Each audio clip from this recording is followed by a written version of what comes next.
എല്ലാവർക്കും നമസ്കാരം. നമ്മളെപ്പോഴും കാണുന്നുള്ള വീഡിയോകളിൽ അല്ലെ പറഞ്ഞു കേട്ടിട്ടുള്ള ഒരു രാജ്യമാണ് ഇസ്രായേൽ. അതായത് ഒരു ചെറിയ രാജ്യമാണ്, വലിയ വിസ്തൃതികളോ വലിയ ജനസംഖ്യയോ ഒന്നുമില്ലാത്തൊരു രാജ്യമാണ്. ആ രാജ്യത്തെയാണ് ലോകത്തിലുള്ള ലോക പട്ടാളക്കാരായ അമേരിക്ക പോലും ചില സമയത്ത് അവരെ പേടിയാണ്. കാരണം അവരുടെ വ്യത്യസ്തമായ പല കാര്യങ്ങളുണ്ട്. അവരുടെ ആ ഇസ്രായേൽ എന്ന കൺട്രി ഉണ്ടായതിനും പല ചരിത്രമുണ്ട്. ആ ചരിത്രമൊക്കെ ഞാൻ പിന്നീട് പറയാം. എങ്കിൽ തന്നെ അത് ജൂത രാഷ്ട്രമാണ്. ജൂതന്മാരെന്ന് പറഞ്ഞാൽ ലോകത്തിലെ ഏറ്റവും കൂടുതൽ ശാസ്ത്രജ്ഞന്മാരുള്ള ഒരു വിഭാഗമാണ് ജൂയിഷ് കൾച്ചറും ജൂതമതവും ജൂതന്മാരുടെ തോറയും ഒക്കെ വളരെ പ്രസിദ്ധമാണ്. നമുക്കൊക്കെ അതിനെക്കുറിച്ചൊക്കെ ഒരുപാട് വീഡിയോകൾ ഞാൻ മുന്നോട്ടുള്ള കാലങ്ങളിൽ ചെയ്യാം. നമ്മളെപ്പോഴും ചിന്തിക്കും, ഇസ്രായേലിൽ നമ്മൾ പോയി കഴിഞ്ഞാൽ ഇസ്രായേലിൽ ഏറ്റവും കൂടുതൽ കാണാൻ കഴിയുന്നത് നോർമൽ പീപ്പിൾ, സാധാരണ ആൾക്കാർ തോക്കും, അതായത് മിഷൻ ഗണ്ണ് പോലുള്ള തോക്കും കൊണ്ടാണ് നടക്കുന്നത്. സാധാരണ ഇസ്രായേലി പൗരന്മാരെന്ന് കരുതുന്ന ലേഡീസ്, പുരുഷന്മാർ, ഇവരൊക്കെ ഈ ഷോപ്പിങ്ങിനൊക്കെ പോകുന്നതോടെ ഇവരുടെ തോളിൽ ഒരു തോക്കിൻ്റെ ചിലരുടെ മിഷൻ ഗണ്ണ് കാണും, ചിലരുടെ തോക്ക് കാണും.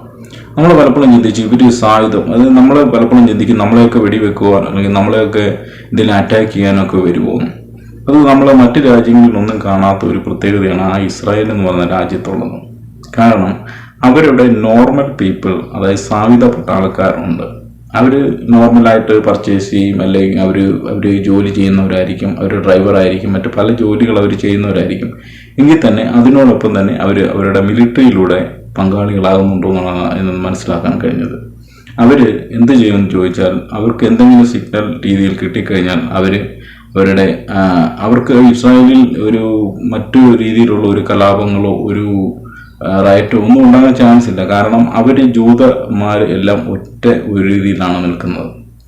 അതോടൊപ്പം തന്നെ അവിടെ മറ്റ് എല്ലാ രാജ്യങ്ങളും റിബൽ സിസ്റ്റം ഉണ്ട്. ഒരു റിബൽ, അതായത് ഒരു രാജ്യത്തിൻ്റെ റിബലായിട്ട് എന്തെങ്കിലുമൊക്കെ പറയുന്ന കുറേ ആൾക്കാർ.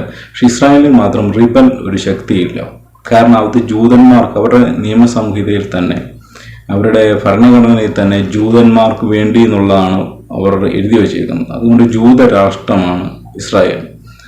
മറ്റ് രാജ്യക്കാരൊക്കെ അവിടെ പോയി താമസിച്ചാലും ഒരുപക്ഷെ പൗരത്വം കിട്ടിയാലും അത് ജൂതന്മാർക്ക് വേണ്ടിയുള്ള അവരുടെ രാഷ്ട്രമാണ്. അതിൽ രണ്ടാംകിട പൗരന്മാരായിട്ടാണ് അവരടുത്ത വേറൊരു ആൾക്കാരെ കാണുന്നത്. അവിടെ 20% അറബ്സ് ഉണ്ട്, അതുപോലെ തന്നെ 80%-ലധികം ജൂതന്മാരുണ്ട്. ഇതിന് ഇവരെല്ലാം ഒന്നിച്ചാണ് ട്രീറ്റ് ചെയ്യുന്നതെങ്കിലും അവരുടെ ഏറ്റവും വലിയ അജണ്ട ജൂതരാഷ്ട്രം എന്നുള്ള അജണ്ടയിൽ തന്നെയാണ്. നമ്മൾ പലപ്പോഴും പറയുന്ന പോലെ ഈ സായുധ പട്ടാളക്കാർ ഇവർ എന്തെങ്കിലും ഒരു പ്രശ്നം ഉണ്ടാക്കുന്ന ആൾക്കാരെ കണ്ടു കഴിഞ്ഞാൽ ഇവരങ്ങനെ വെടിവെച്ച് കൊല്ലുമെന്നുള്ളതാണ് വാസ്തവം. അതുപോലെ തന്നെ എവിടെങ്കിലും ഒരു കലാപം, എന്തെങ്കിലും ഒരു പ്രശ്നം ഉണ്ടായിക്കഴിഞ്ഞാൽ ഇവർ വെടിവെച്ച് അവരെ കൊല്ലും. കാരണം അതുപോലെ തന്നെ സിസ്റ്റം എല്ലായിടത്തും അലേർട്ടാണ്.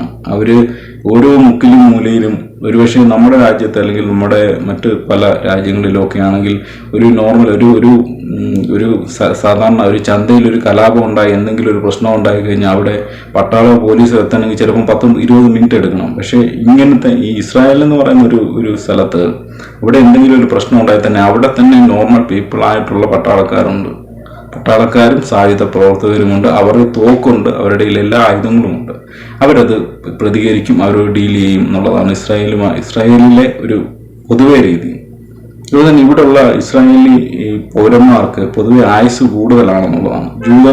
ഇസ്രായേലിൽ 80-90-100 വയസ്സ് വരെ ജീവിച്ചിരിക്കുന്ന ആൾക്കാരുണ്ടെന്നുള്ളതാണ് വാസ്തവം. ലോക ജനസംഖ്യ എടുത്തു കഴിഞ്ഞാൽ ഇസ്രായേലിലെ ജനങ്ങളുടെ എണ്ണം വളരെ കുറവാണ്. എങ്കിൽ തന്നെ പ്രായമായവർ ഏറ്റവും കൂടുതലുള്ള ഒരു രാജ്യവും ഇസ്രായേൽ തന്നെയാണ്. പക്ഷേ ഇസ്രായേലിന് വേറൊരു പ്രത്യേകതയുള്ളതെന്ന് ചോദിച്ചാൽ, ഇസ്രായേൽ ഒരു ജനാധിപത്യ രാഷ്ട്രമല്ല.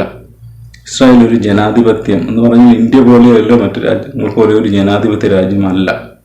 ഇസ്രായേൽ ഒരു ജൂതരാഷ്ട്രം എന്നാണ് അവരുടെ ഭരണഘടനയിൽ തന്നെ എഴുതിയേക്കുന്നത്.